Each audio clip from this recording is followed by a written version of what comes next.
Hey, what's going on, everybody? Not Your Average Josh back here for another review, and this time I am taking it to the TV side of things. A couple reviews ago, I did Marvel's show What If, Season 3 of that. You can actually check that video out in the description down below. And now I'm going to go ahead and go to the DC side of things and review Season 1 of Creature Commandos, the first real thing in this soft launch of James Gunn's DCU that is now officially premiering itself out to the world. But before I get into this review, I do want to mention, as I say for every video, if you're watching this, you can hit the subscribe button, leave a like, or leave a comment down below if you want to support this channel any further. Still a smaller channel here, just trying to grow it slowly but surely, just talking about things I love, movies and TV shows, anything like that. You can also follow me on any of my social media platforms there on this screen right now as well. But let's go ahead and get into the review of this first season of Creature Commandos. As I mentioned, this is the really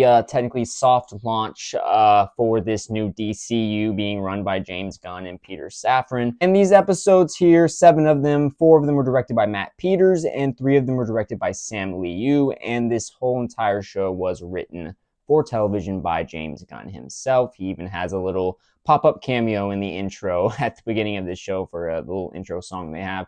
And for me, I've been looking forward to what James Gunn is going to do with this DCU. I'm not as familiar with the DC side of things in terms of all the more side characters, besides really Batman and a lot of his villains and some of the people that interact with him. But I was just hoping that this was going to be a positive direction that the DC can go in after the way the DCEU ended, with everything just being so chaotic and confusing by the end of it and people just not caring at all. I was just hoping that we could have more of a positive direction for this to go in, and I have full faith in James Gunn. I've enjoyed everything he's done, from Slither through the Guardians movies to the Suicide Squad movie he did. He just is one of my favorite directors, I think, period. He hasn't done anything that I've completely disliked. I was hoping that this could be at least something fun for me to have on, get people used to some characters that apparently what James Gunn said is he's going to have some of these characters come into live action as well, so hopefully that can be done in a nice way. But other than that, I was just waiting to see what happens. And one thing I can say with this is I really did enjoy the show, especially as it went on. I think it only got better and better with each episode. And if you do not know, this basically is, as I mentioned, the Suicide Squad, except the non-human version. You have a really good cast here with some of the characters. You have Alan Tudyk as Dr. Phosphorus. You got Sean Gunn playing G.I. Robot and Weasel at the same time. Indira Varma as the Bride. I really did enjoy that character. Zoe Chow as Nina Mazursky. David Harbour as Frankenstein, Frank Grillo as Rick Flag Sr. And you also have in here a couple others, Maria Bakalova as Princess Ilana, and Viola Davis as Amanda Waller's back in here. And you even get Steve G, I believe that's how you say his last name, as Economos from the Peacemaker show. And you have a few others in here, like Michael Brooker pops up as a character as well. Not too surprising with his relationship and history with James Gunn there. And one of the things with that being the cast, and one of my mixed aspects with the start of this DCU has been the little bit of confusion that there has been with what characters we're bringing over from the past. And it does seem like most of the carryover has been from the stuff James Gunn worked on, like the Suicide Squad movie and Peacemaker show. And while I don't think that's necessarily wrong, there was a little bit of confusing just information that was being relayed at the beginning, where it seemed like James Gunn wasn't bringing anything over in his complete full-on reset.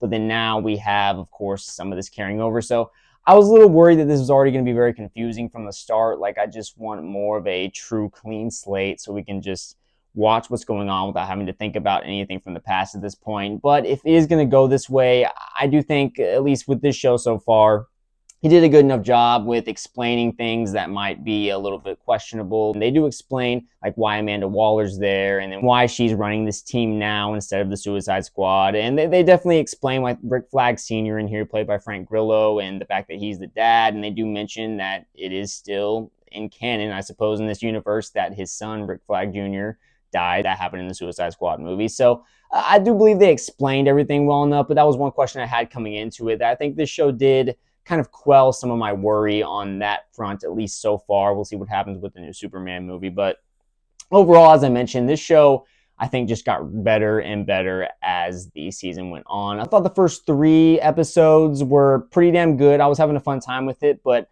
I didn't really start to have that emotion latch on to me with some of the characters here and the way the story was being written until about that fourth episode, the fifth episode, when they really started to get into the background of the characters here. And I think that's really where this show succeeded the most. They really did an expert job with the directing and the writing of going into the backstory in each episode of one of the characters of our main core that we're following here.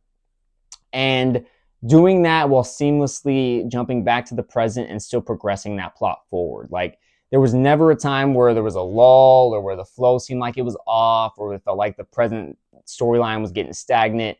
It all felt very, very well done and very seamless. Some of the transitions they did, it was really nice, and it all connected back to what was going on in the present, whatever character they were going into in the background. And it just got really deep with some of the development there, because in actuality, the story here is pretty simple with what happens in the present in this in these 7 episodes of this first season. There really is just a couple twists and turns, but ultimately it really is just a story about a team trying to being assigned to protect a princess, then thinking the princess is the enemy, and then going back to thinking, oh, they have to protect her again. It's really just this kind of back and forth here, and you have this villain Cersei in here, who was played by Anya Chalotra. I believe that's how you say her name, but she is Yennefer in The Witcher, which I really did enjoy the first couple of seasons of that until things kind of went a little bit downhill in the season 3, I believe, with that one. But really did enjoy seeing her in that, and I thought I recognized her voice, but she was really cool in here as Cersei. I don't really know Cersei that much, but I really did enjoy how once you get to episode 3, and that's really the episode I think that I had the least emotional connection with, but it was the one following G.I. Robot and his story, and I thought that was more entertaining, and there was some sad moments to it as well, and just the history and how long that he has been around. But it was also just really funny, the idea that he was only designed for World War II to kill Nazis, and that's just his whole directive, and the humor they kept bringing back with that, and until you see what happens with him. If you haven't seen it, I won't go into too many spoilers with this show, but I really enjoyed what they set up for him in that episode, and then again how it related to the present there. And then, of course, after that, you get the Weasel episode. And a lot of people have been talking about it, and I don't think it's too much hype to say this is definitely a gut punch of an episode. Like, what James Gunn is able to do with not only underdog characters, but animal characters. Like, obviously, you can relate it to the Guardians of the Galaxy 3 with Rocket, and just what they did with that movie, and just the powerful emotion that was brought into that. Felt very much here with Weasel, because they're just setting up this whole time the idea that Weasel is this bad animal and that he has killed children and potentially other people. Like, it is very, you feel like, oh, he is this very dangerous thing. And then when they finally reveal the story, again, if you haven't seen it, I won't go into too much of it, but I think it's just really tragic, and it's really just hard to watch. And this show is not afraid to go there, not only with the violence, but with that true, deep, hard-cutting, emotional drama that they were able to bring to this show, this animated show. I thought it was really well done. And the animation at times, I've heard some people complain that it doesn't look the best. It looks kind of cheap. And I mean, for me, it looked fine enough. I could see where people would be saying that. It didn't blow me away or anything, but I thought the style they were going for in terms of making it feel a little old school, like a show that maybe would have came out in the 80s or something like that, I thought it fit me very well, and that was where my main focus with it was. But yeah, it wasn't like the animation blew me away or anything, but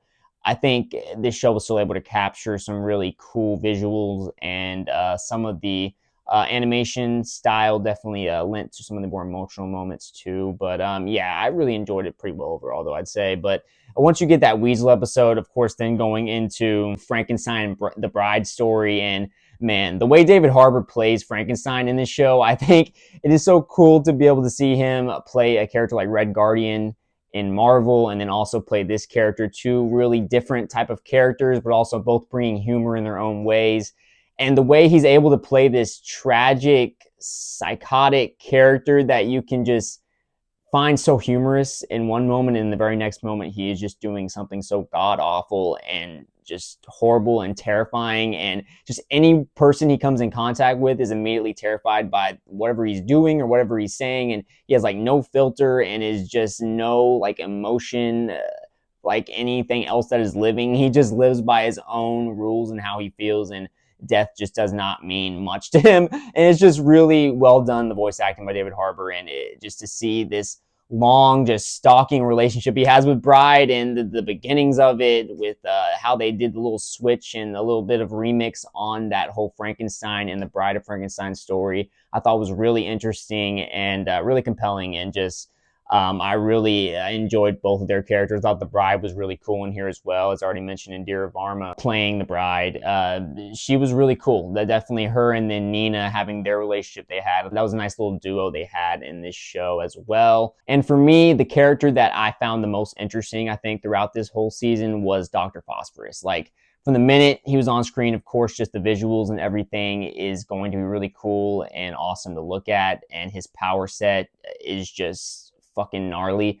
But when you get the backstory and the tragedy of it and where it was located in Gotham, I don't think that'll be too much of spoilers if you haven't seen it yet, but I thought it was really cool to get a little bit different shift in where we're located, but then to just see this horrible tragedy. And he was just a doctor who made a mistake, and then it ends up leading to the downhill of his family and himself, and just what ends up happening to him by this crazy ass mob boss Rupert Thorne, who I believe made an appearance in the Batman animated series. That is a show that I really loved. I've watched throughout my whole entire life. Really one of my favorite shows as a kid growing up watching. The way Alan Tudyk plays the voice acting for Dr. Phosphorus too, I thought it was just really cool. And then just in the present time, for the most part, when you see just the way he'll like take out enemies, holding them by their ankles, and them just their bones, the flesh just melting off as they fall to the ground. They're just running through vehicles and just mowing through people, just burning them because he's just so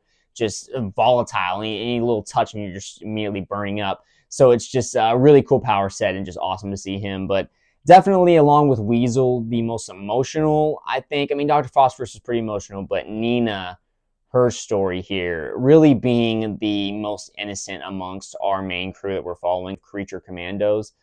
She should not have ever really been here, and what they end up doing with her character, again, if you haven't seen it, they had this whole lead up into the last episode without any spoilers, and they really pay off a lot of things. And her backstory, just how she was just born this way, and then her dad, just one of the best dads you'll see, just never giving up on her. And at first you think, oh, is he just experimenting on her? Is this like his new project he can work on, or does he really have a love and care for her? And you start to realize as the time went on in the episode and they were showing the events past, that he does really have a care for just trying to help her live her best life. And then just her ending up having to just go live out in basically like the sewers and the water and everything around the city. And then there's the tragedy that ends up unfolding there, and how she isn't a villain at all, isn't villainous compared to any of these other characters. Even Dr. Phosphorus, he had a tragedy happen to him, but he really became a villainous character because of what happened to him. Whereas Nina, she has tragedy happen to her, and she's just trying to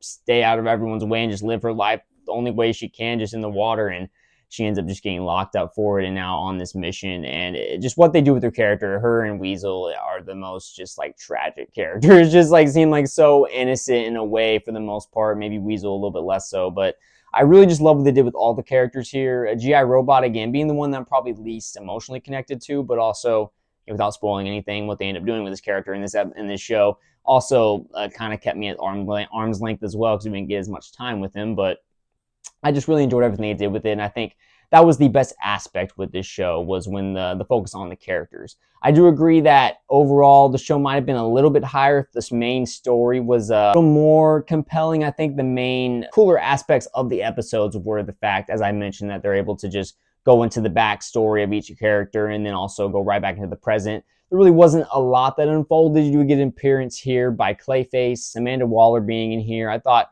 it made sense, just all the little appearances she had, what they ended up doing with Rick Flag Sr. in here. I thought it was really interesting because he's the main character they don't go into the backstory on, and the one human character as well. So I thought that was pretty interesting. They were able to shine more light on the other characters, where I don't think we needed to spend as much time with Rick Flag Sr. I really did enjoy this show. I thought it was a nice little start to the DCU. There wasn't a lot of stakes I was putting on this, like, it's just the beginning of it. If it had been a bad show, I think it would have really been a detrimental to the new DCU. But it was a really good show, though. I think the violence is all there. The humor at times, I think, within the first couple of episodes, it did start to feel like, okay, this is really just James Gunn's thing, having this real immature, at times childish humor, but I didn't feel that as much as once you got past like the first 2 episodes. And I thought overall the humor really worked for me. And then the music they used in the show too, like this I wasn't really familiar with the main band they were using in this, but this kind of gypsy music they were using, I don't even know what the way to describe it. I'm sure if you're watching this, you might know, leave it in the comments, but it was just really cool, and I thought it fit the vibe of the show as well, the kind of chaotic, energetic, fun, but also crazy levels that the show can get to at times. I thought it really just fit the vibe of the show. And as I mentioned, the direction was really well done, along with the writing, and the voice acting seemed to all fit very well. And it'll be interesting to see what happens moving forward. As I mentioned in the last episode, I think I wouldn't have changed anything about it. I thought that was the best episode of these 7. I think the way it built up everything and paid off in a way that was both predictable at times, but then also unpredictable. For me personally, I didn't expect the last twist they have in here. I know some people said they saw it coming, but until it was just about to happen, I didn't really necessarily see it coming. I didn't know exactly what they were doing. They do give a little bit of a hint of what's kind of going on with this huge main moment that happens right outside the Princess Alana's castle. And with the episodes being about 30 minutes long, I think they fit enough in each one, and the pacing of it was really well done. I thought it was very deliberate. I had a good time with pretty much every episode here, not a weak one amongst it. But yeah, that's pretty much my main thoughts with this show. I thought it was a really nice start to the DCU. I don't think there's going to be a lot of people that watch this overall, especially when you compare it to like Superman, so I don't think it has any effect on the overall image right now. I think once this Superman movie comes out, that's going to be the big benchmark for where the whole audience, how they feel about this. For me, I'm just a guy in the middle really here. I love Marvel stuff. I love DC stuff. I really just love any comic book thing. So anything that's comic booky, I really enjoy, and just I'm always rooting for anything to succeed for the most part. So I'm not really picking any sides here. I'm hoping James Gunn does a good job with this. Hopefully it'll be good. I think this is a good start. And for people that are into any shows like this, I think if you enjoy some of the more mature adult animation, especially when it comes to superhero shit, I think this will probably make you happy on most every level. Basically, how I do my ratings for TV shows is I go through each episode, and after I'm done watching it, I rate each one and then add them all up and do the average by the end of it. And so for me, I'm going to give Creature Commandos Season 1 an 8.8 out of 10. If at times you're a little bit annoyed by some of the James Gunn isms, there is a little bit of that in this show, so I'd be a little wary, I guess, at first. But I think once you get past the first couple of episodes, the main drive, as I mentioned, for this show is the character growth, the development, the writing they do there. They really, by the end of this show, in just 7 episodes, with, again, they're really about 30 minutes each episode. They also tease the second season without making it feel like there's this huge cliffhanger. Like, it just set things up to where if you want to do a season 2, it's completely open and you know where they're going to go with it. Still waiting to see how they connect everything. I do still have my thoughts about how everything's all going to connect, how I thought this was going to be a clean slate at first, but now we're starting to add in some of these other characters like Peacemaker and characters from Peacemaker and from Suicide Squad, where I'm hoping it doesn't get too confusing here. And then you also hear the stories now of the Batman in the DCU. Are they going to try and bring Pattinson over and combine it with that, or are they going to keep it separate?